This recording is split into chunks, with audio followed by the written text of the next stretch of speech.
Welcome back to Building Character, where we figure out how to play as your favorite fictional characters in Dungeons & Dragons. Remember to like and subscribe and vote in the poll for better quips next time you play. Maybe. Today we're building Garfield, not the lasagna-loving cat, but the boy who can turn into a vegetarian lasagna-loving cat, Beast Boy. Garfield Logan is a mainstay of the Teen Titans roster and a living zoo for their headquarters, as long as you don't mind a little verdant discoloration. Someone told me it's all happening at the zoo.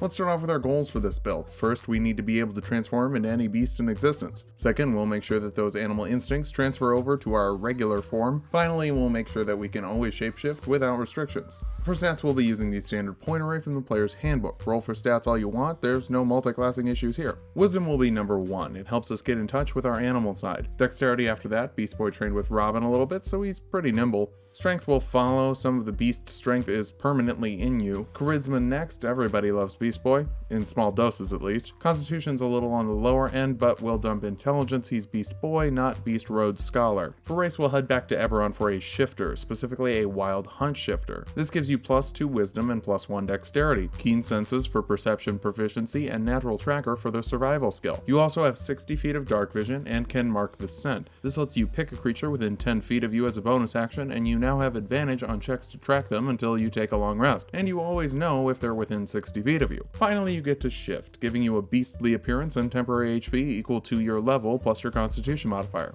As a Wild Hunt shifter, you also get advantage on all wisdom checks. This lasts for up to a minute. Build your own background for acrobatics and athletic skills, and pick up the cooking tool proficiency, though no guarantees the rest of the party will be as into tofu as you are. We'll kick things off as a druid, letting you take 2 skills from their list. Nature and Animal Handling are Druid 101. You can learn 2 cantrips, and none of these are super in character for Beast Boy, so I'd go for Guidance and Resistance, the former of which gives a creature an extra d4 for an ability check, the latter doing the same thing for saving throws. Think of it as a green dude giving you a little bit of encouragement. For your spells, grab Jump to triple your jump distance for a minute, Long Strider to increase your movement speed by 10 feet for a minute, and Animal Friendship to charm an animal that fails a wisdom save, making it a little more friendly. You can prepare an amount of spells equal to your wisdom modifier plus your druid level, so I'm just going to play it safe and say everyone has at least +2 in their best stat. Second level druid is where Beast Boy gets his beast. You can wild shape, letting you take the form of a beast you've already seen, so probably no dinosaurs unless you write a very strange backstory. These beasts can be challenge rating 1/4 or lower, and they can't fly or swim. You get all their physical stats, that's strength, dexterity, and constitution, but keep your soft stats, and you can't talk or cast spells. The biggest benefit here is that you get that beast's HP, and go back to whatever HP you had before shifting when you lose that beast's hit points. You have 2 uses per day and can activate it as an action,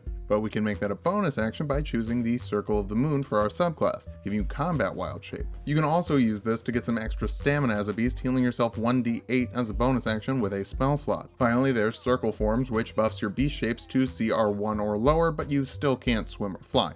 Yeah. Third level druids get second level spells. Enhance ability lets you give a creature you touch advantage on skill checks of a specific type. Choosing strength also doubles their carrying capacity. Choosing dexterity reduces falling damage from heights of 20 feet or less, and choosing constitution gives them 2d6 temporary hit points for the spell's hour-long duration. Keep in mind, beast shaping prevents you from casting new spells, but doesn't interrupt concentration. So buff yourself with some animal powers, and then shape into an animal with some extra oomph. 4th level druids can now swim with their beast shape and get an ability score improvement. Round up your dexterity and wisdom, odd numbers are bad numbers. 5th level druids can learn 3rd level spells, and I think it's time to admit that the druid spell list isn't really conducive to this build. Water breathing lets you and up to 9 friends breathe underwater. Sure, you can grow gills, but I'm not sure how Beast Boy gives it to other titans. We're here for the wild shapes, and honestly, those are worth it. 6th level moon druids get Primal Strike, making your attacks magical for overcoming resistances while you're in a wild shape. Your circle forms also improve, letting you shape into beasts with challenge rating equal to 1/3 your druid level, so 3 at this level. That opens up things like giant scorpions or killer whales, if you've seen them of course. 7th level druids can learn 4th level spells, and polymorph works like wild shape but requires your concentration, lasts only 1 hour, and can be used on other creatures, though the in-character use would be using it on yourself. You can shift into a beast of challenge rating equal to your total level, so CR7 at this point.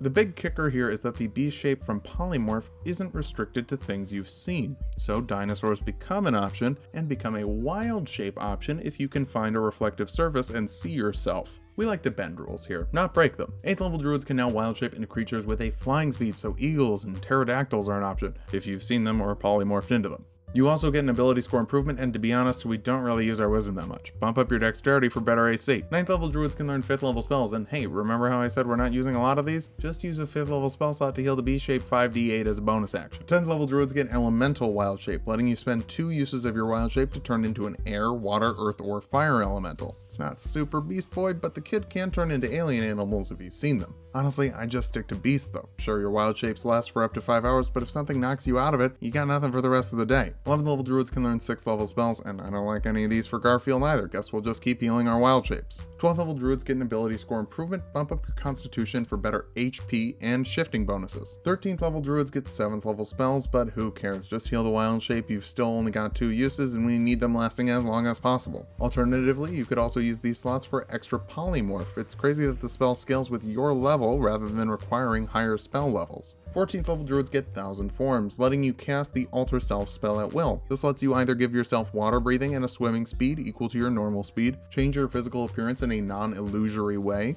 or turn your melee attacks into bludgeoning, piercing, or slashing damage equal to 1d6, depending on the claws, hooves, or fangs you've given yourself. This counts as a magical attack and has +1 to attack and damage rolls. Pair this with the shifting to go full were beast mode. 15th level druids get to heal 8d8 as a bonus action in their wild shape, which is my sassy way of saying that you have 8th level spell slots and none of these spells suit beastie boys. 16th level druids get another ability score improvement, maybe bump up your strength for more claw damage. Honestly, you can kind of level up just about everything other than intelligence and it would make sense. The kid's versatile. 17th level druids get 9th level spells, and what the heck? Let's actually grab one. Shape Change lets you transform into any creature with a challenge rating equal to or lower than your total level that you've seen before. It works like Polymorph or Wild Shape in that you keep the soft stats and get the physical stats. You also can't use any legendary or layer actions. So if your party runs into a dragon, guess what? The dragon ran into itself with a warlock, a monk, and whatever cyborg and starfire would be. 18th level druids get Timeless Body, meaning that you age 1/10 of the normal speed, so you'll be a Teen Titan for 50 more years. There's also Beast spells, letting you cast spells that only require verbal and somatic components while in your wild shape. You still can't use any material components, but we'll fix that soon enough. 19th level druids get an ability score improvement. How about some charisma? You're a likable guy. Our capstone is the 20th level of druid, giving us Archdruid, the most busted capstone in all of Dungeons and Dragons. This gives you unlimited wild shapes, and if that wasn't enough, it lets you cast all of the spells while in your wild shapes without material components. So let's discuss why this is so good, and we'll figure out how good of a build this is. First, you're virtually immortal, as you can turn into a mammoth with 126 HP as a bonus action every single turn. You can also turn into anything of challenge rating 20 or lower for an hour, like an ancient white dragon for example.